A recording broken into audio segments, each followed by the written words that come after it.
Alright, y'all, change of scenery. But girl got a little peckish. That's pineapples with mangoes and one kiwi, with some tahini on it. If you don't like tahini, or if you haven't even tried it, go do it immediately. Hurry. It's yummy. It's the low sodium kind of. Back at it.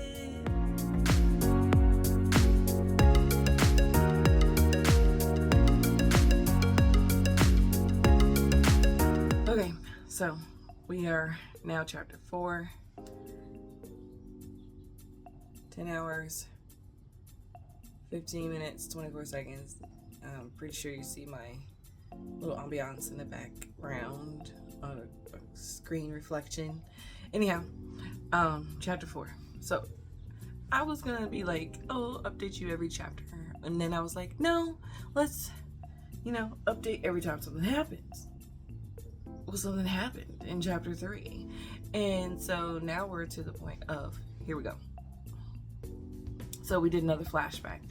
And right around the time that Colin's mom was murdered and her boyfriend was murdered, the therapist that he went to see in the beginning of chapter 1, her name's Olivia. And Olivia referenced something as something happened, like the last time something happened. So, okay, now here it is, chapter 3. Excuse me. And we get the something that happened. And the something that happened was that she had lost a patient. And so during this patient, his name was Lane. And Lane he grew up in an abusive home by his abusive mother, and she did a lot of crazy stuff to him. And so he ended up being homeless, and he was transient, and then he ended up getting on the sex offender list because he was gay for pay, as they said in the book. That was their words. He was gay for pay. And he got busted pleasuring a guy in the bushes at a park, and so that's how he landed on the sex offender list. None of this was known to his mother.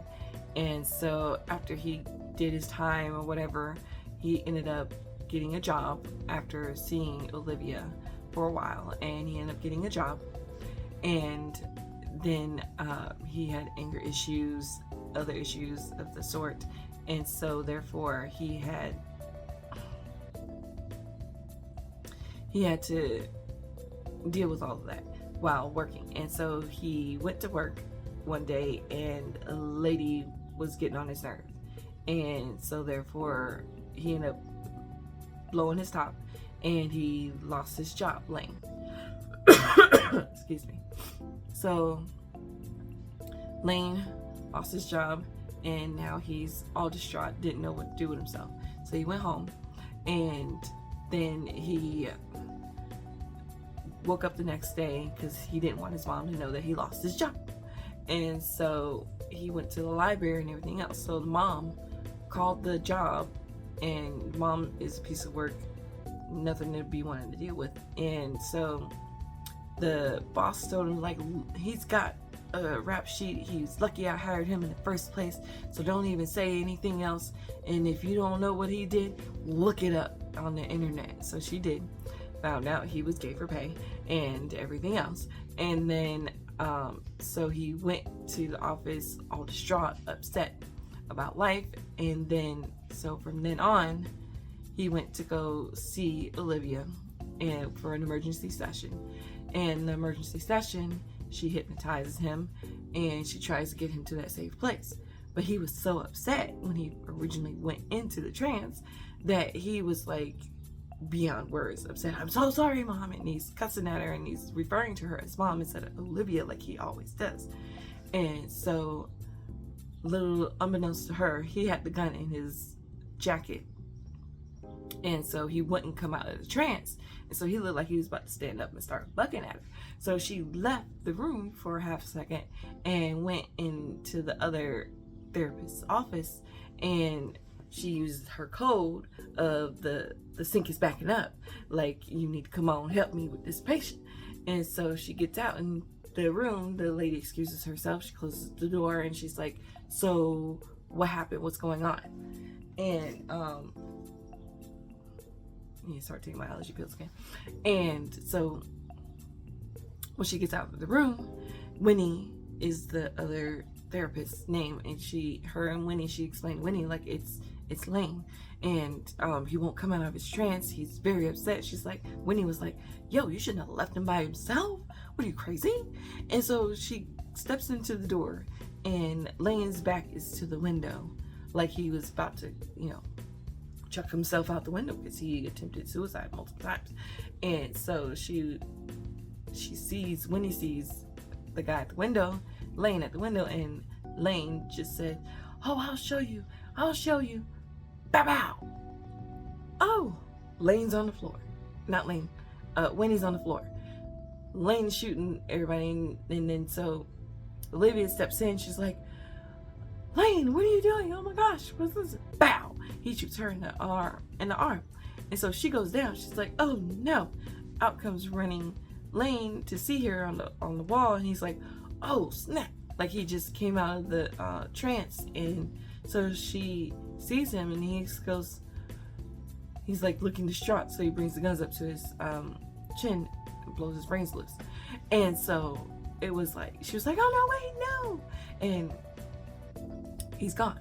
Next thing you know, she's passing out, and she sees another coworker coming up to call 911 and everything else. Next thing you know, she wakes up 3 days later in a hospital, gunshot wound to the shoulder area. So they got the gun out, they got the bullet out, and so she ended up getting fevers and stuff. So that's why she had to stay in the hospital. So once she wakes up from her fever and everything else, her husband comes back in.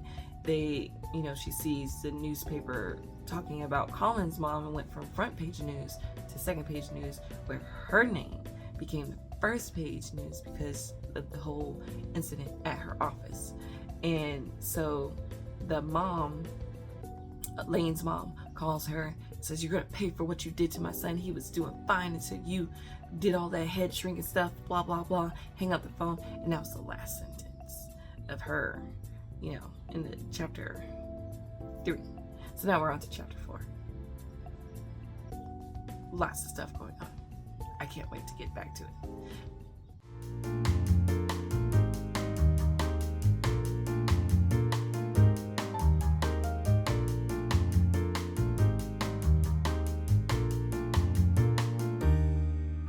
Hello, y'all.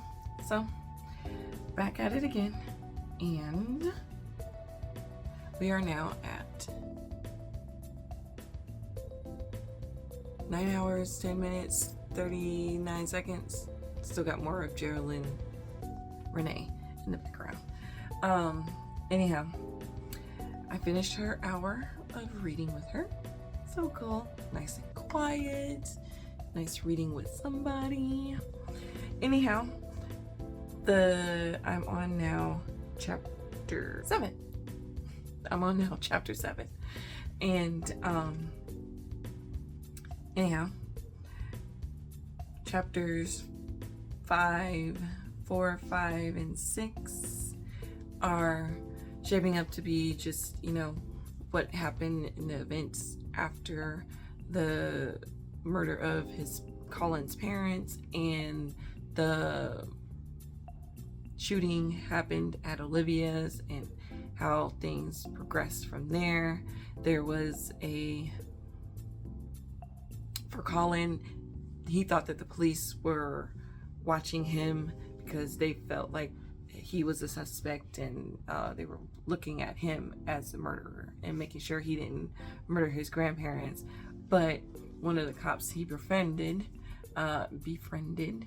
his name was Ian, and Ian told him that he wasn't a suspect. He was there to protect him, and he was a surveillance subject.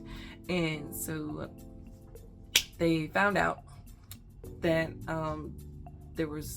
Colin found out that there was a couple of suspects that Chance, the mom's boyfriend, that he was killed because he was on somebody else's turf and all that other jazz. So they found the suspects murdered themselves, and they found some evidence with the boot and footprints and all other stuff that were from Colin's crime scene. And so now the cops have left, and now there's still this mysterious boat coming up behind his grandparents' mansion, because the grandpa was a tycoon. He had his own factory and all that other stuff. And so that happened. Now we're on to Olivia, and each chapter seems to be dedicated to one of the other's stories and how things happened after the whole incidents for both of them. So now Olivia had to get Coates to go back into work by her husband because he gave her a little tough love. And he's like, yo, you just been sitting around doing absolutely nothing. There ain't no food in this house. This house looks awful. I know you recovering. I don't mean to sound like a big old Richard in all caps, but things need to get done around here. You sitting around doing nothing. You need to get back to work. And she was like, oh, well, excuse me, mister. And she was like, I know that he's just probably trying to give me tough love to get me to go back to work and, get back on the saddle. Because he did say, the longer it takes for you to get back to work, the harder it's going to be for you to get back to work. All that stuff, fun stuff. So she goes back to work. But all in the meantime, in between time, she was in the hospital recovering and at home recovering. Oh boy, what's his name? Lane's mom was calling her, harassing her, saying how it's your fault, it's you messed up my kid, blah blah blah. I'm never gonna let you forget it. So things were happening, and right now in the middle of chapter 7, her car has been vandalized, and it has been some sort of acid poured on top of her car. She had a V-dub. And so she goes home after calling her husband. They reported, and the car and everything got taken away and all that jazz. So the husband's like, okay, how about we just order a pizza and watch a movie and forget about all this happened. And, they're going to talk to her, his mom, and Lane's mom, and they're gonna get to the bottom of it. Her name is Mrs. Tipton. Mrs. Tipton said, look, y'all getting on my nerves. Y'all are starting to harass me. My friend said I was out of town with her for the day. We day tripped it, and that was it. And so y'all need to leave me alone. So of course they had to leave her alone. But when they got home, all their stuff was jacked up. So they came to the house and went through the front door and turned off the alarm, and then next thing you know, they see flies and they smell this horrible smell. Their refrigerator doors were open, and all their food out of the refrigerator was opened up and spoiled on the floor, and they have all this heat going on, and it was just ill. And so Olivia leaves the kitchen, runs up to her room, sees all her clothes torn up, like every bit of it, like shredded with shears. Like she said, it looked like someone cut them up with shears or a knife. And then there was the word bitch. I said bitch. It was all up on there, and scrawled in some sort of lipstick on her dresser mirror, and it was smashed, like it was cracked, like someone threw something at it. So that's where I left off. And now I gotta go pick up my kid because he's at his friend's house. Yay me. And I'm getting hungry, so I'm probably gonna eat, and then we'll pick up from there. But again, I'm at, let's see, 9 hours, 10 minutes, 39 seconds left of the 12 hours to take to read. According to the tablet, it's gonna take me 12 hours, 52 minutes left in this book. So, we shall see. Yay me. All right, bye.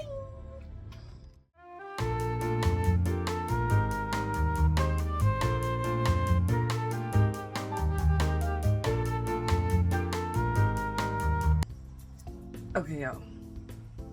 The tea just keeps going and going and going. Anywho, I'm on chapter 8 now. 8 hours, 51 minutes, 20 seconds left. Chapter 7 was a doozy. Okay, doozy. Anyhow, Olivia has been going through some things. And so, remember I told y'all, she got someone broke into her house and everything else. So I was sitting there wondering, I was like, why is the husband acting like that? Why he keeps saying that she need to go back to work, she need to go back to her routine, all this other stuff. So I was like, is he doing something on the side that he don't need to be know her? He don't need her knowing about or something like that? And so read on some more in chapter 7. Mrs. Tipton finds her outside of the auto body shop. And she had took a taxi there, and so Mrs. Tipton rolled down her window. Like, is that you? Is that you, Olivia? Olivia, it's you. I know it's you. So she runs up to her, talking her smack, and saying like, oh, yo, you don't need to be telling all these people I did stuff. I didn't do nothing to you. All I did was a couple of phone calls, and much deserved phone calls and all sorts of stuff.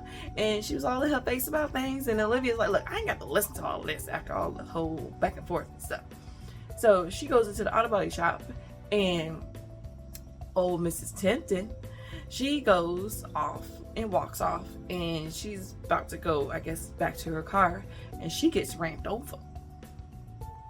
Bloop, bloop, bloop, over the car. I was like, oh, snap. So Mrs. Tipton is gone, dead. Boom, she kicked the bucket. And so Olivia misses that day of work on a Wednesday. She misses Thursday. So the husband's like, look, you need to keep on moving on, keep on trucking, you need to get back into the saddle, go back to work.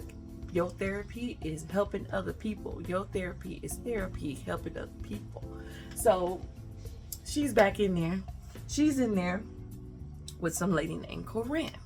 Corinne's just like, I'm in a bad situation and bad relationship, and I kind of need some help. And so she's like, oh, okay, well, you know, everybody's situation is different, so tell me about it. Like, what's going on? Let's talk about it. Corinne tells her that she's pregnant. And I'm sitting here thinking like, oh Lord, this woman did not go to her job to tell her about her husband. Her husband cheating on her with brother span, yo, this is a good one. It's got all the tea in it, it's all the stuff, and it's peppered in with thrillerness, and it's like, I love it. Anyhow, so she goes through, she breaks it down. She's married, the old boy is married, and you know, she's pregnant. And so she was like, Olivia's like, so just so I can get, you know, a little background information, you knew he was married? She was like, yeah, I knew, and he said he wasn't happy with her, and you know, I'm not one to break up a happy home. And so old girl was like, yeah, so I knew he was married and all sorts of stuff, and he hasn't been happy. He said he's gonna leave her, but you know, things have been a little tricky lately. She was in an accident a couple of weeks ago, and so Olivia's like,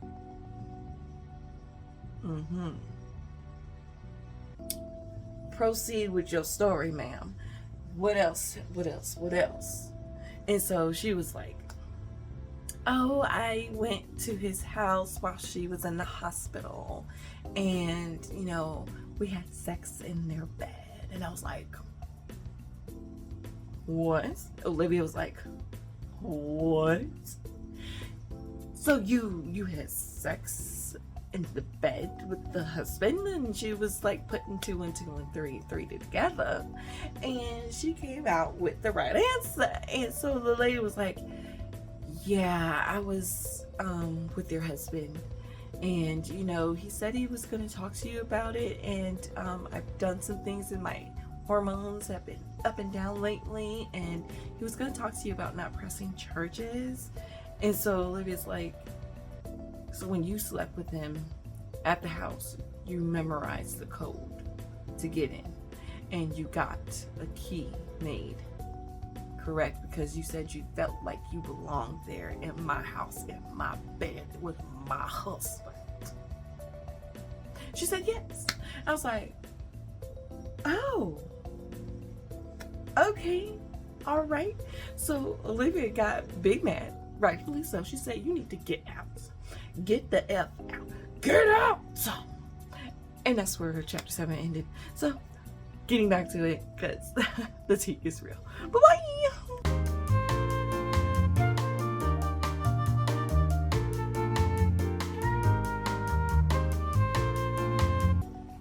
Alright, y'all. Made it to chapter 9. Chapter 8 was pretty much giving filler information, but there was the whole thing. So the girl that Colin got hypnotized by, she said her aunt showed her how to do it. And so the girl's name is Gail. And now I'm thinking that has to be Olivia's niece, because Olivia has a niece named Gail, and that is her soon-to-be ex-husband's niece from the marriage. So they still keeping in touch and everything else. So she hasn't mentioned anything else, but she did mention Colin in one of the emails, and said that he's a blue-eyed wonder weirdo type guy that she just seems to love because his wonderful eyes. And so they haven't made out yet or anything like that, but you know, that's how that goes. Anyhow, I read chapter 8 and it just kind of brought you up into date, and so they're going to slowly bringing you back up to where chapter 1 was, where they started, where he was hypnotized by Olivia and she was like, yo bruh, I ain't even equipped for all this, so you need to get to go. So we're working our way back up to that part of the book. This is what I'm thinking. So chapter 9, about to get into it. Okay, so there's a friend of Colin's that record his stuff that's going down with him and the hypnotizing and stuff.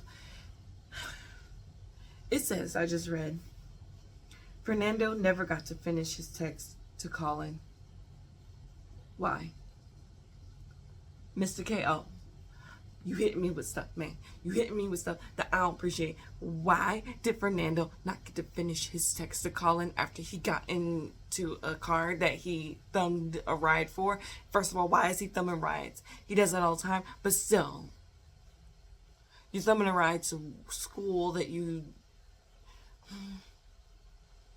What happened to Fernando? Why? Okay. I'm going to go back to reading now.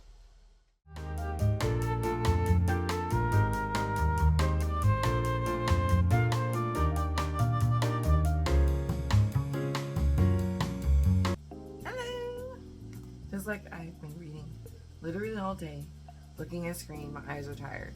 I'm at 69% on my battery for the thing, so I think this is probably why I'm not very fond of reading on the Kindle app. But we are at 7 hours, 34 minutes, 54 minutes, and 55 seconds, something like that. 7 hours, 34 minutes, 55 seconds. And I'm about to start chapter 11. So I can't remember last time I updated you, but Fernando got, and it was so sad. And I don't know if he's like been knocked out and he just didn't wake up at that present time, but my poor Fernando's gone. Anyway, Colin went to do some investigating of his own, found out through Google that one of the people survived from Wade's antics, and so he found her, and she was a teacher and a children's writer, so he kind of just made it so like he went under the guise of trying to interview her for a class assignment about authors and things like that. So he's asking her questions about the night that her whole family got killed. And so he went in there asking questions, and she about fell over when she saw his face. Like, he was an exact copy of what old boy used to look like, Wade used to look like from back in the 60s. So he might be Wade reincarnated or something like that. So, but I'm calling it a night for the book tonight, and I ain't even read 12 full actual hours of reading, full on reading yet. And your girl is tired. So I'm going to zone out in front of maybe some Gilmore Girls or something, and I'm going to go to sleep. So, see you tomorrow.